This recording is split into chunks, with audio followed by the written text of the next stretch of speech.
Hi everybody, Kelvin here from London.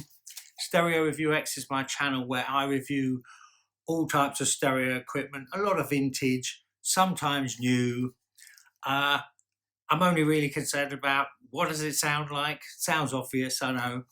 And also, I don't want to spend a ton of money. I don't want to spend £3,000 on a DAC or something like that, you know. I'm looking for bargains, really. And I've got to say, these are bargains, you know, they really are. This is a JBL Control One, it's called, yeah.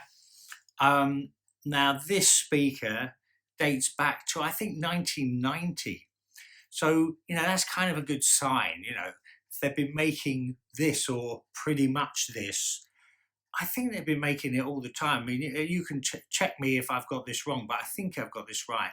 You know, so this tells you there's something good about it. And I wish more companies would just, you know, find something that sounds good and keep making it, you know, instead of trying to come out with new ranges all the time. And sometimes it's not so good.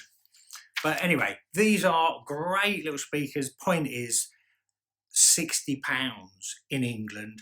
I don't know what they are in America and other countries. Perhaps you can let me know in the comments. Be interesting to know. But you know, £60. That's like a big night in the pub in London. If they were open, you know, you could go there. In fact, I'd spend I'd spend more than £60 if they let me in a pub right now. Okay, these speakers. I first noticed these because I'd be in like I don't know, exhibitions or hotel foyers or places like this, or maybe a cinema or foyer, something like that. And I'd think, what's making this, playing this music? This sounds quite good. And I look up and it will be these things, yeah? These control monitors. I'll give you a closer look, yeah, just so you get the picture. So there you go, 4-inch bass driver, and I think it's a titanium tweeter, yeah. Only thing stopping this being the biggest bargain in the history of the world is the fact this uses a foam surround on the cone, and that will degenerate in, let's say, 10 or 15 years, you would imagine, and you'll have to replace it. And it's not too hard to replace, but you know, and I'll just show you that because you might recognize of having seen that when you look at that front in you know, wherever, public places and things.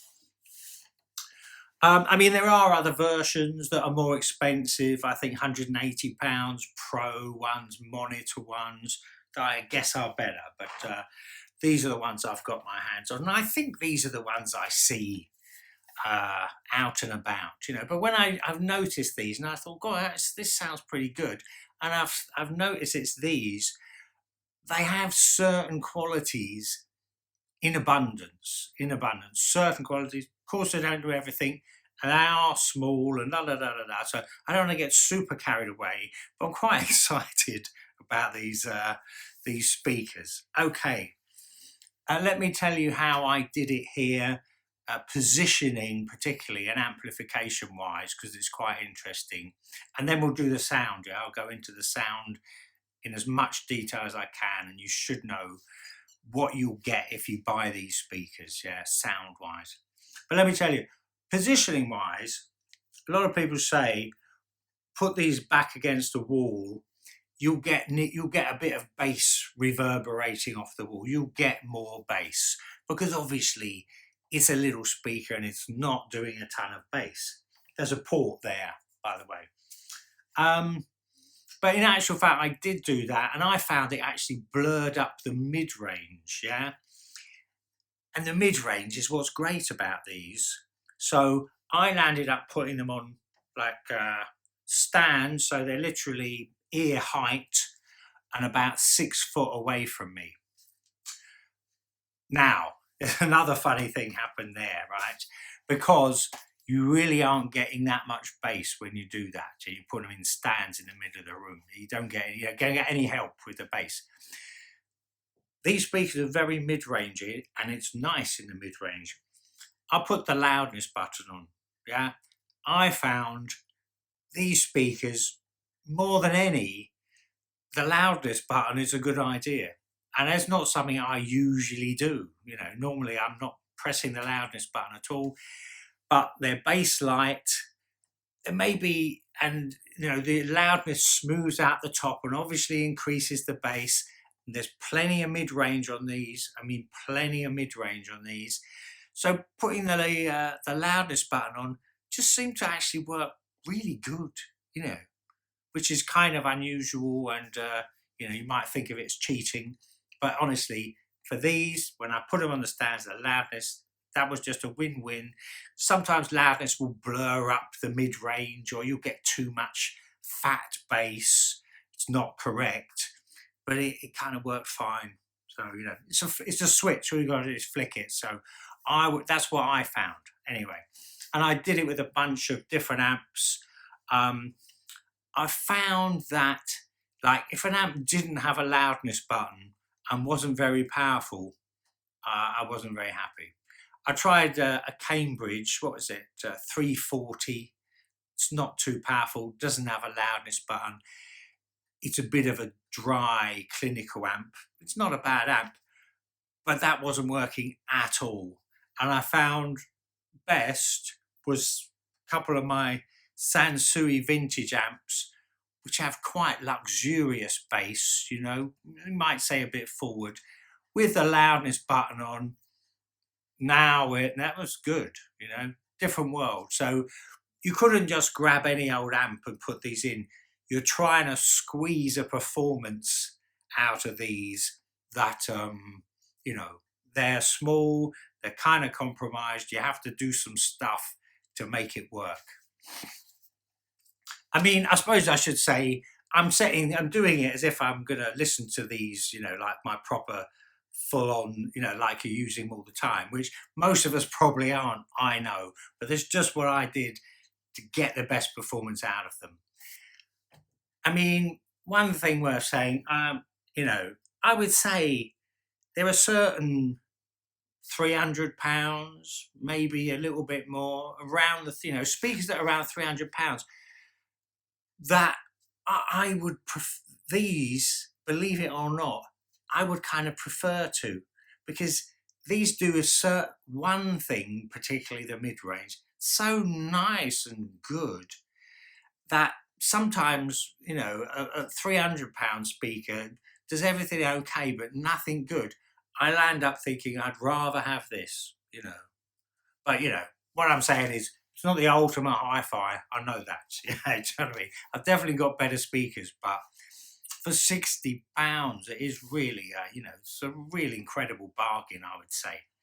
Okay, let me try and go into detail about the sound for you.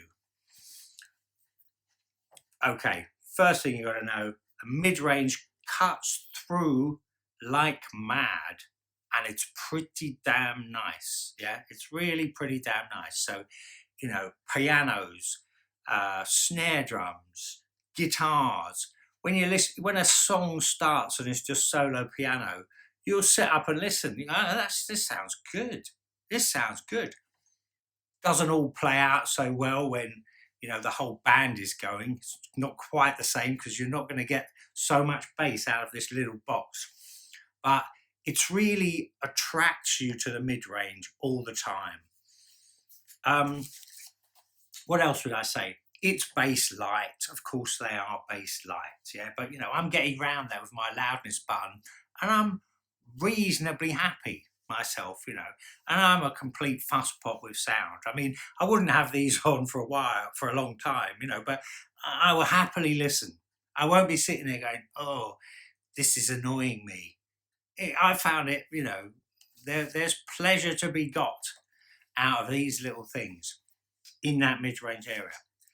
Let me go through some songs, which I usually do, and you'll get the picture of what goes on with these sound-wise. So, played Take It Easy, the Eagles. It's got a big bunch of vocals, male vocals, gorgeous singing there, yeah? Now, not perfect, yeah?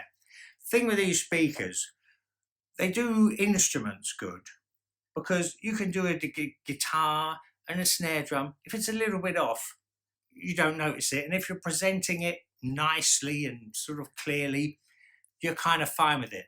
Once you get a bunch of people singing, this is the most revealing things.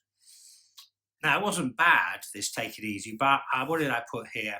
A certain warmness in the top end, yeah? Just a certain, mostly these speakers are clear in the mid-range, pretty clear in the top, you know?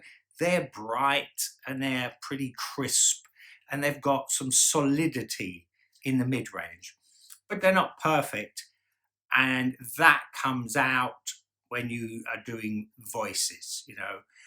They're not bad either, but in that song, Take It Easy, there's certain bits of those voices like, this is sounding a bit synthetic, but not bad, you know, but not bad.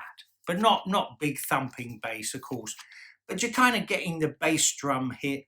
So you get hold of the rhythms, you know. I am getting hold of the rhythms. What did I else put out here? Guitars cut through, there's a banjo that goes off on the right-hand side of that song, Take It Easy by the Eagles. Things like this cut through quite nicely. You know, it isn't being obscured by a load of big blurry bass. Yeah, do you know what I mean? What else? I did Vicious, Lou Reed, you know, that's a, you know, fairly Spartan production. And it's got this big snare drum crack. It's like a rim shot. It's really loud. I don't know if it's a snare drum. I'm not sure what it is, but it's a really loud, if you know what Lou Reed does with those drum sounds, you know. And that came through like so sort of big and clear relative to the rest of the sound. What did I put here? Snare drum rim shot cuts through so much and it's good and nice. Yeah. It's nice, you know, it's not offensive. It's not edgy in the mid-range. Probably a bit of edginess when you get into the top end. And I'm loath to use that word edgy because I mean in the tiniest bit because I'm a, you know, super fussy person with these sounds. So edgy is probably the wrong word, but just goes a little bit wrong in the upper top with the voices not working right. You don't notice it when it's just instruments. You kind of don't notice it. What else did we do? I did a song called Too High, Stevie Wonder. What I got here? Great mouth organ duet. So this song has two mouth organs that go off on it. They just came out beautiful on here. It's just like what they're made for. That mid-range detailing, quite a lot of finesse, you know, quite well-resolved detail. If you're in the right frequencies, this is, you know, they will be doing that. Okay, what else we got? But not, the bass wasn't really happening because the bass is kind of like, I'm not sure if it's a string bass or something like that, but you need a bigger cone to really get the bass going on that song, Too High by Stevie Wonder. Okay. What else? All right, look, I'll try to, let's see if I can sum this up. I don't want to mislead you and make out these are the best speakers in the world, but I'm excited about them because they're very good for that price and they do something nice. They do something good that I personally can get involved in. You know, I can enjoy my time listening to music because that mid-range is really happening. And the bass is there, but it's not big. And the top end is okay. The top end is okay. It doesn't really, you don't get like, you know, room filling space. You get a small sound, you know. And I'd say it's just kind of mid-range orientated, you know, which is kind of, you know, what you might get because that would be a mid-range driver in a lot of speakers, you know. So, you know, it's not surprising. But I don't want to make out this is the best speaker in the world, but it does give you something. Yes, that's what the point I want to make. It's reasonably bass light, you would say. It's pretty much non-offensive. Yeah, I mean, it's pretty much not things that are annoying me that much. Me personally, it isn't perfect. Female vocals. Here's the thing. Autumn Leaves, Eva Cassidy. If you play that song, it's honestly one of the most emotional songs, particularly at the end. It's a killer, yeah. And her voice is just, you know, what an instrument. What she does with the voice is fantastic. And I put here, what wasn't so emotional, yeah. I didn't get that so good. Her voice didn't do it like it can do in other speakers and like it should. That's a shortcoming of those things. But a lot of that mid-range stuff, everything else was nice. But yeah, the voice didn't work the way it would on a bigger speaker or a better speaker. But it wasn't annoying, let's say that. So we're here. It's an incredible bargain. They give you nice mid-range in abundance. Yeah, that's probably about it. These speakers give you a lot for the money. And as I say, there are other speakers that are more expensive that just wouldn't deliver in any area. And I think these damn well do, you know. So, you know, they've been around for a long time. They've obviously hit a good idea and they're stuck with it, which I'd say is great. It's obviously better in a smaller room. Yeah. I mean, you know, if you've got a big room and you want to fill it, this isn't going to do it. The other thing I would say is with these, I don't think I would try to get them I wouldn't spend money on a subwoofer thinking, oh, if I sort out the lower bass, then that will be great, because I don't think they're ever going to be really great because they're just not fantastic. They're just pretty good for a small thing. You know what I mean? So I don't think I'd spend money. If you've got a subwoofer, yeah, try it. But I don't think I'd go, oh, I'll get these subwoofer and I'll have a really great thing, because the real top end and the real fine authenticity, particularly in voices, to me just doesn't quite happen. But as I said, it's one big night in a pub and you've got a pair of these speakers. So to me, it's a really great bargain. Okay, so if you don't know, lots of other reviews on my channel, all sorts of stuff, modern and old. That's it. I'm glad I found something new that I like. It's good. Okay, thanks. Bye for now.